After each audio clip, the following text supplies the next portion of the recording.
पियू, पियू,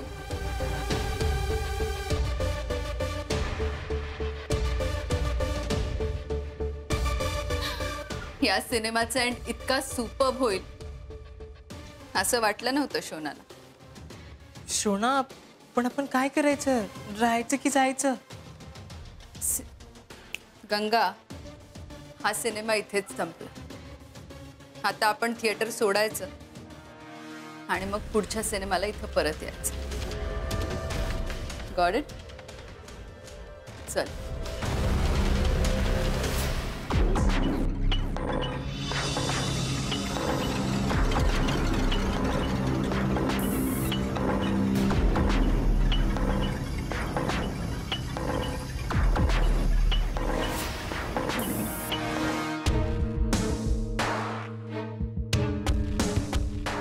सामान गाडीत ठेव, मी आलेच.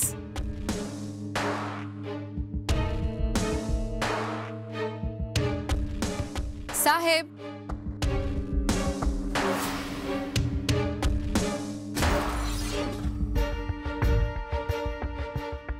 बाय. चला येते मी. साहेब, तुम्ही काहीही काळजी करू नका. मी पिऊंना समजवलंय. आता त्या मला उशीर होतोय शोनाजी. माने, यांना गाडीत बसवा. साहेब, आय नो तुम्हाला आवडलेलं नाहीये ना मी तुम्हाला सोडून चालली येते. माने, यांना गाडीत बसवून या. ठीक आहे साहेब.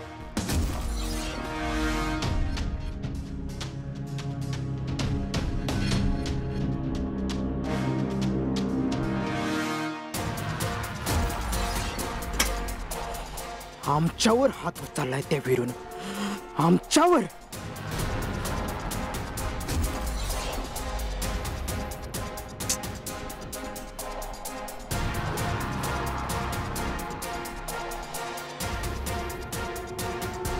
जगदीश जी, शांत व्हा.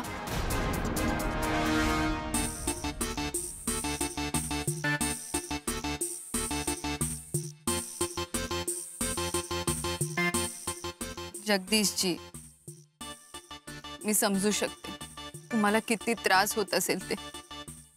पियूच्या चुकीमुळे तुम्हाला त्या राजवीरचा मार खावा लागला. पण तो डाग तुमचा सिनेमा आला की धुवून काढला जाईल. तुम्ही बघाच, या सिनेमाच्या माध्यमातून मी तुम्हाला एका वेगळ्याच उंचीवरती नेऊन ठेवीन.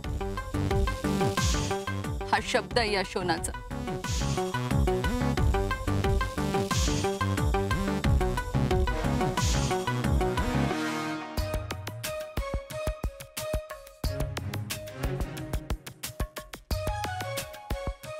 जगदीश जी,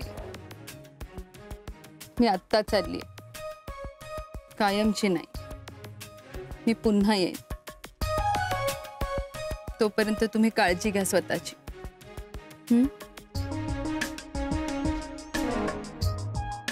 शोना, तुम्हीच एक आधार होता आम्हाला या घरात. आणि तुम्ही पण निघाल. कायमची कुठे चालली आहे मी? फक्त काही दिवस. एकदा पैसे संपले, सिनेमाचं काम सुरू झालं की लगेच येईन ना मी परत. जगदीशजी, माझ्या काळजाला पण खूप पेन होतंय हो तुम्हाला असं सोडून जाताना. माझ्या डोळ्यातून पाणी येण्याआधी मी जाते इथून. बाय.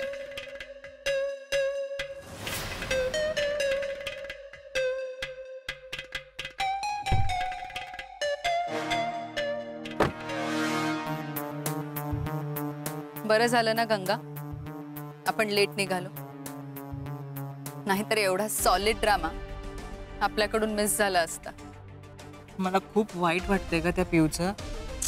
गंगा, सिनेमा बघताना बऱ्याचदा डोळ्यात पाणी येतं, पण म्हणून काय पात्रात अडकून जायचं नसतं.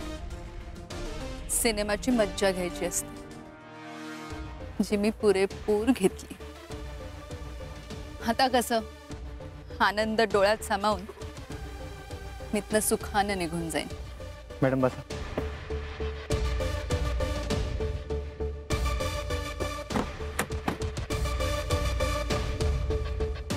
आता भेटूया इंटरवल नंतर.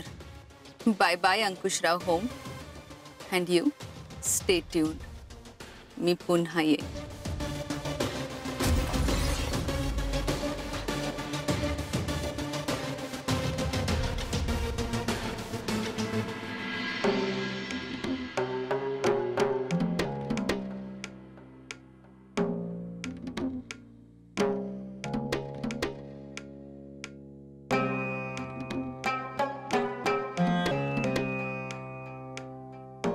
आले आलात या या. पण काय हो तुम्ही असं घामाघूम का झालाय? मारबीर खाऊन नाही ना आला? नाही अगं,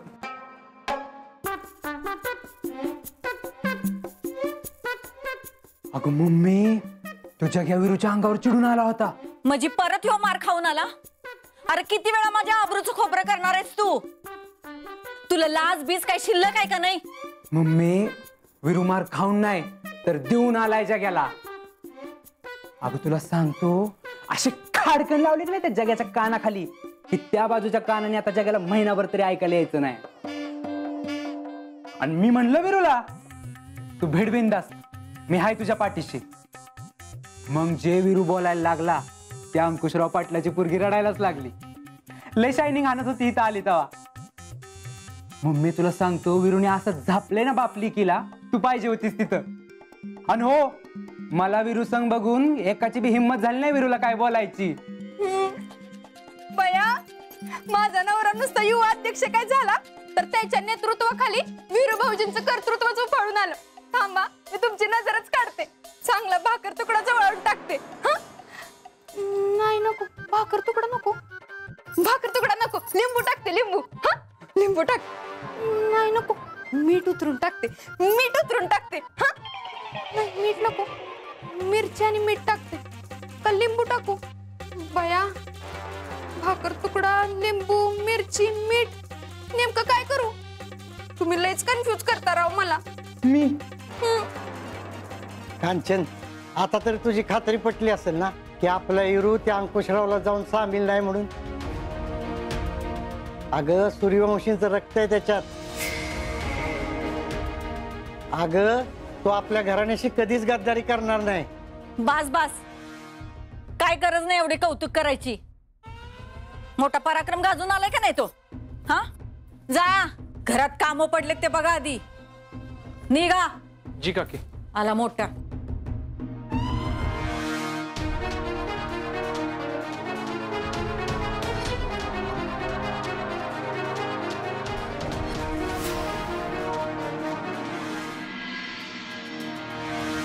तुमच्याच भाषेत समजावून सांगा. ह्या पुढे ना माझ्या आजूबाजूलाही फिरकायचं नाही. आणि या प्रियांका अंकुशराव पाटील नाही ना शिव विरू आयुष्यभर माफ करणार नाही. माफ करायचं सोडा हो, मला तरीचं तोंड बी बघायचं नाही.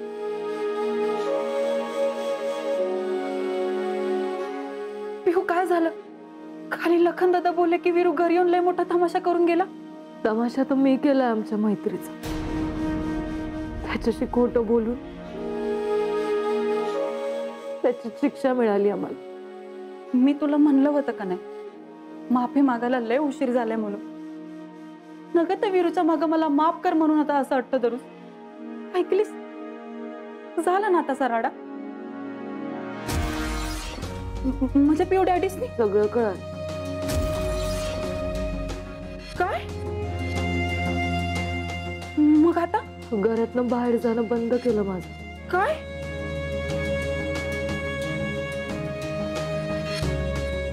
आयुष्यात पहिल्यांदा हात उगारलाय वैश्य त्यांनी माझ्यावर. लय त्रास होता वैश्य. मला वीरू असं डायरेक्ट घरी यायला असं वाटलंच नव्हतं ग. तू तू नग एवढा स्वतःला त्रास करून घेऊस. हा हे बघ जे झालंय ना आता समजा विसरून जा. अनवय आता विरूच्या नादी नाही लागायचा. पण वीरू असं नव्हतं वागायला पाहिजे का? काय चुकीचं वागलाय तो? काय चुकीचं वागलंय म्हणजे? माझ्या पिवडीला त्रास दिलाय त्यानं. वैशे, माझ्यामुळे वीरूला जो त्रास झालाय ना, त्यानं जो मार खाल्लाय, त्या पुढं हा त्रास कायच नाही. एवढा तर त्रास सहन केलाच पाहिजे ग मी. आणि आता माझं ठरलं, माझ्याकडनं ह्यो माफीचा चॅप्टर इथंच कायमचा बंद. आता यापुढं मी वीरूला कधीच त्रास नाही देणार.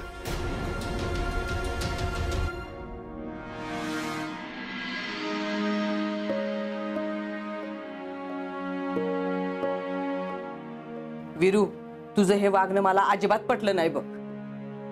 त्या अंकुशरावाच्या पुरी बरोबर तू असं वागायला नको होतस. त्या पुरीच्या घरी जायची काय गरज होती रे तुला? काही गरज काय होती म्हणजे? मी जर तिच्या घरी गेलो नसतो ना आज, तर तिने कुठल्या ना कुठल्या वाटेने मला अजून त्रास दिला असता. आणि तू बघितलीस ना तिने आपल्या घरी कसा तमाशा केलता ती. अरे नाही तिला कळत कसं वागायचं ती, पण तुला तरी कळतंय ना. अरे आता तू तिथं जाऊन आल्यावर तिचा बाप आणि तिचा भाऊ तिला सुखानं जगू द्या वैर. हा, जशी काय ती मला सुखानं जगू देत होती. बघितलंच नाही तिच्यामुळे आपल्या घरात काय काय घडलं होतं ते. अगं काकी आपल्या दोघांना घराच्या बाहेर काढायला निघाली होती. अरे वय, मी म्हणती चुकलं त्या पुरीचं, पण म्हणून तू बी तसंच वागणार आहेस वय? तुझ्यापेक्षा ती पोरगी लई बरी वीरू. अरे आपण तिच्या बापाचं विरोधक असून बी ती तुझी माफी मागायला आपल्या घरी आली होती. आणि त्याचा काय परिणाम होत्याल याचा तिने विचार बी नाही केला. आणि तू काय केलंस रे? तिला माफ करायचं राहिलं, उलट तिच्याच घरी जाऊन तमाशा करून आलास वय. मग काय करायला पाहिजे होतं मी? तिला माफ करायला पाहिजे होतंस तू. एक गोष्ट ध्यानात ठेव बाळा, एखाद्यावर चिडणं, रागावणं, भांडणं त्याचा सूड घेणं लई सोपं आहे रे पोरा. अवघड असतं ती समोरचा माणूस चुकलाय हे माहीत असताना बी त्याला मोठ्या मनाने माफ करणं. आणि ही ज्याला जमतं ना तोच खरा माणूस. माफ करायला लई मोठं काळीज असावं लागतं माणसाकडं. आणि ते तुझ्याकडं नाही याच मला लई वाईट वाटतं या.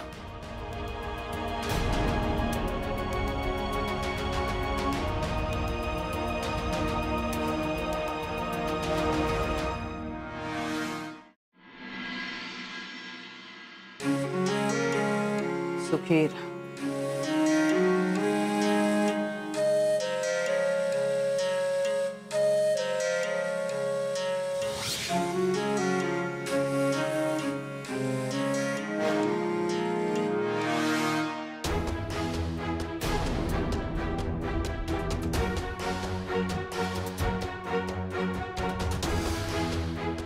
वीरू, खरं तर या चिठ्ठीत काय लिहून काय नको असं झालंय.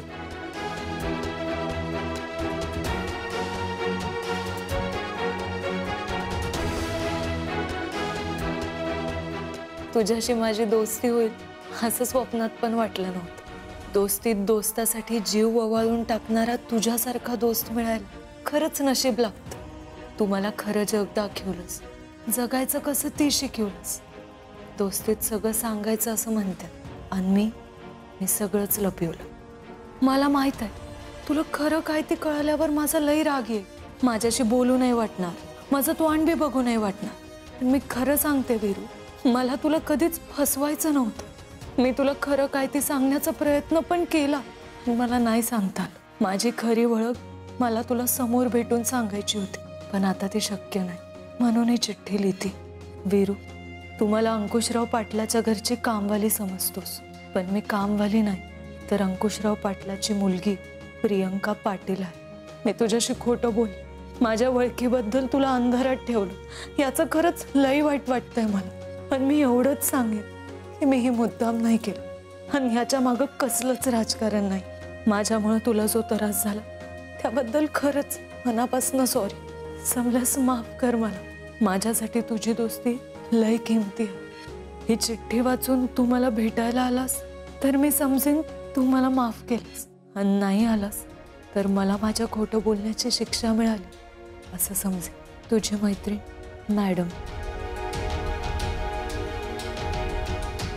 म्हणजे त्या अंकुशराव पाटलाच्या पुरीने मला सगळं खरं सांगायचा प्रयत्न केला होता. अरे अरे नीट बघ की अंगारा. मी ते उदबत्तीश्वराचा अंगारा बांधून दिलेली पुढे वाचली नाही सोय तू. हे काय करून बसलोय मी लगा. मी तिचं ऐकून घ्यायला पाहिजे होतं, तिला बोलून द्यायला पाहिजे होतं. माझं चुकलं, मी लय वाईट वागलोय तिच्याशी. साहेब सकाळी 10 वाजता आपल्या गावातल्या शेतकऱ्यांची मीटिंग आहे. माने गाडी काढा. बाकीच्या गोष्टी आपण गाडीत बोलूयात. आम्ही आलोच तयार होऊन.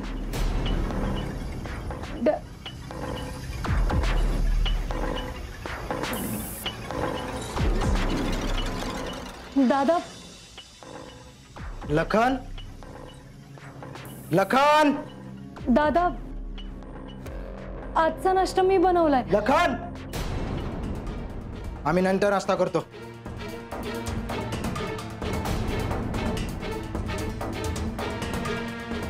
सोमनाथ काका,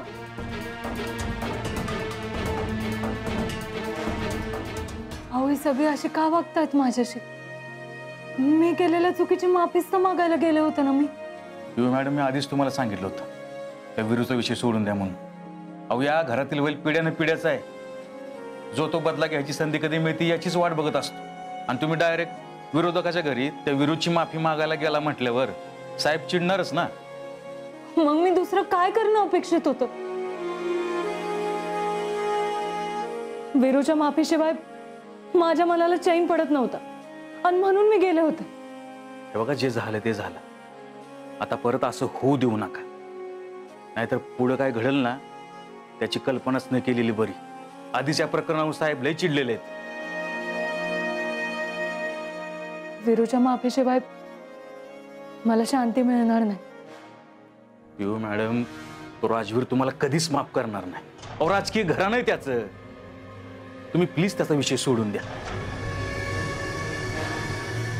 हे बघा, हे तुमच्यासाठी आणि साहेबांच्या कारकिर्दीसाठी लय गरजेचं आहे. येतो मी.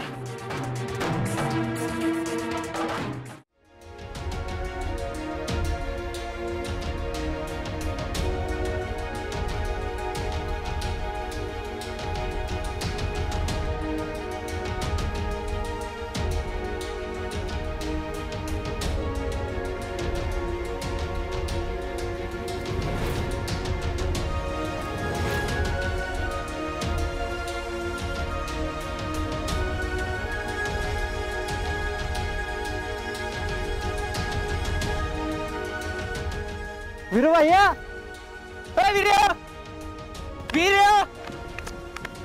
जिगर, विरू भैया, वीर्या, वीर्या. अरे किती आवाज द्यायचे तुला? कुठं हरवलंयस? अरे नाग्या, माझ्याकडनं लय मोठी चूक घडली रे. काय झालं? अरे मी त्या अंकुशराव पाटलाच्या घरी जाऊन राडा नव्हता करायला पाहिजे. होईल का विरू भैया? मला बी तेच वाटतं. मला का त्या अंकुशराव पाटलाची पोरगी एवढ्या मोठ्या मनाने तुझी माफी मागायला आली होती आणि तेवढ्याच मोठ्या मनाने तू बी तिला माफ करायला पाहिजे होतंस. ए, माफ काय करायला पाहिजे होतं? बरोबर केलं आपल्या भावानं. खोटं बोलली याच्याशी, फसवलंय आपल्या भावाला तिने. नाही नाग्या, तिनं काय बी फसवलं नाही मला. अरे तिने खरं सांगण्याचा सगळा प्रयत्न केला होता. अरे काय बोलतोस तू? हे बघ, ही चिठ्ठी दिली तिने. अरे ही चिठ्ठी मीच तुला दिली होती, पण तू वाचली नाहीस आणि त्याला काय बाय बोललास. आणि तुला माहिती आहे ही चिठ्ठी द्यायला तिने काय काय प्रयत्न केलं. पार ती तुझ्या घरापातूर आली होती, पण मी तिला माघारी पाठवलं आणि ही चिठ्ठी मी तुझ्यापर्यंत पोहोचवली. वीरे, नाग्या, अरे चिठ्ठी तवाच वाचली असती ना तर एवढं सगळं राडाच झालं नसतं. आता काय करायचं वीरे? काय करायचं ते नाही माहित मला, पण मला त्या पुरीचं वाईट वाटायला लागले रे. अरे मग तिला माफ करून टाक ना. मी फोन लावून देऊ का? नाही, नको नको, फोन नको. मी त्याशी प्रत्यक्षात भेटूनच बोलन. अरे कालच तिच्या घरी जाऊन तू एवढा कुटाणा केलायस. अशात ती तुला भेटायला येलोय. व्हायला का विरू भैया? वैशू सांगत होती तू तिच्या घरी जाऊन आल्यापासून त्यांच्या घरी लय मोठा कुटाणा झालाय. अंकुशरावनं पहिल्यांदा पिवर हात उचललाय. तिचं घरातनं बाहेर पडणं मुश्किल झालंय. काय? अरे मग तर त्याच्या घरी गेलंच पाहिजे आणि तिला माफ केलं हे बी सांगतो आणि त्या अंकुशरावला बी सांगतो की या सगळ्यात आहे ना त्याच्या पोरीची काय बी चूक नाही. मी आलोच. ए वीरे, थांबे. येडा बिडा झालायस का तू? त्या अंकुशरावाचं तुझं पहिल्यापासूनच वाकडे आणि तसलं तू त्याच्या घरी गेला ना तर नको ती कुटाणा आणि वेगळा राड होईल अजून. तुला बोलायचं ना तिला तर एक काम कर, तिला अशा ठिकाणी भेटाय बोलव जिथं दुसरं कोणीच नसेल.